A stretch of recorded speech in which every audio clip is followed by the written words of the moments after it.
আসসালামু আলাইকুম। আমি 10 বছর সিঙ্গেল ছিলাম, একজন সিঙ্গেল মাদার।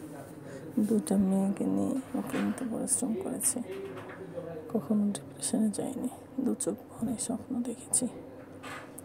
আমার বন্ধুবান্ধব, সহকর্মী, কলিগ অনেকেই আমার জন্য বিভিন্ন প্রপোজাল এনেছেন, আমি নিজেও দেখেছি। অবশেষে 2024 সালের নভেম্বর 12 তারিখে আমার বিবাহ হয়েছে 51 বছর বয়সে। 10 বছর আমি একা ছিলাম।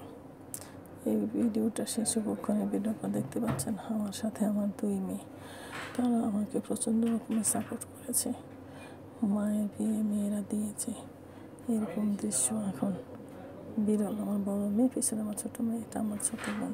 আমি পারিবারিকভাবেই আমাদের বিবাহ হয়েছে। আমার 2টো মেয়ে, আমার স্বামীর 3টে ছেলে। আমার স্বামীরও বয়স 70+। ওনার ওয়াইফ মারা গেছেন 2020 সালে করোনায়। উনিও 3টা বছর একা ছিলেন। যাই হোক, অনেক কষ্ট, অনেক ত্যাগ দেখে এবং পরে আমাদের বিবাহ হয়েছে। আমরা ভালো আছি, আলহামদুলিল্লাহ। যথাযথ মর্যাদা দিয়ে আমার স্বামী আমাকে বিবাহ করেছেন। আপনাদের কাছে আমি দোয়া চাই, বাকিটা জীবন যেন একসাথে থাকতে পারি। একটা জীবন বদলে যাওয়ার জন্য অনেকের সাপোর্ট, সেরকম সাপোর্ট আমি আমার স্কুলের বান্ধবীদের কাছ থেকে পেয়েছি। তাদের কারণে আমার এই ঘটনাটা ঘটানো সম্ভব হয়েছে। আমাদের সমাজ ব্যবস্থাটা তো একটু ডিফিকাল্ট। কেউ গর্ত পড়লে তাকে আরও গভীরে ফেলে দেওয়ার চেষ্টা করে, সবাই তুলে আনার চেষ্টা খুব কম করে। সেই খুব কম করার মধ্যে আমার বান্ধবীরা অগ্রগণ্য ভূমিকা পালন করেছে। তারা আমার স্কুলের বান্ধবী, আমার প্রাণের বান্ধবী। তাদের এই ঋণ আমি কোনোদিন শোধ করতে পারবো না। নতুন একটা জীবন আমি পেয়েছি তাদের কারণে। আল্লাহ তাআলার অশেষ রহমত আমার উপরে ছিল। এত সুন্দর বিয়ে এই বয়সে আমি মনে করি একটি দৃষ্টান্ত। এইভাবে আন্তরিক প্রচেষ্টা থাকলে হাজারো মানুষের জীবন হয়তো বদলে যাবে। ডিভোর্স কোনো অভিশাপ নয়।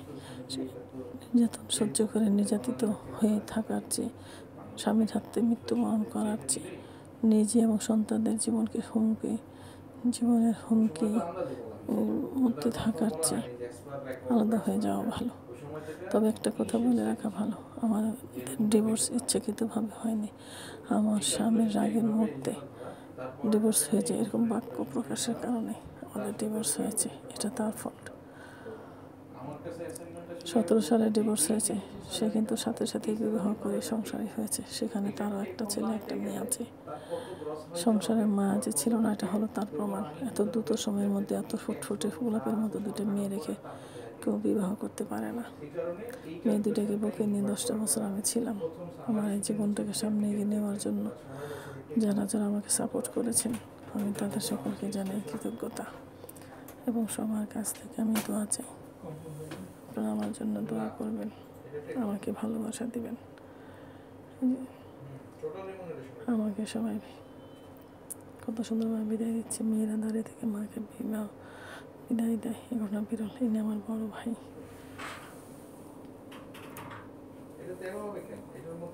সুন্দর জীবনের স্বপ্ন নিয়ে যাত্রা শুরু করেছি। আমি আমার স্বামীর সেবা করে যেতে চাই। আমি আল্লাহর কাছে চেয়েছিলাম এমন একজন স্বামী যিনি আমার পরিবার, আমার সন্তান, আমার ভাই বোন, আমার তখন সকলের যেন মঙ্গলজনক হবেন। পেয়েছেও তাই। আমি বাকিটা জীবন আমার স্বামীর সেবা করে কাটিয়ে দিতে চাই। আল্লাহ যেন আমার ইচ্ছাটা কবুল করে নেন। উত্তম জীবন সঙ্গী আল্লাহ তাআলার কাছে একটা শ্রেষ্ঠ নিয়ামত। উত্তম সন্তান শ্রেষ্ঠ নিয়ামত। আমি সবই পেয়েছি। আমার সকল মনোবাসনা পূর্ণ হয়েছে। তবে আমি যেভাবে বিয়ে করতে চেয়েছিলাম তা পুরোপুরি পারিনি। অনেককে বিবাহতে দাওয়াত দিতে পারি নাই। মাত্র 2 দিনের প্রস্তুতি নিয়ে আমার বিয়েটা হয়েছে।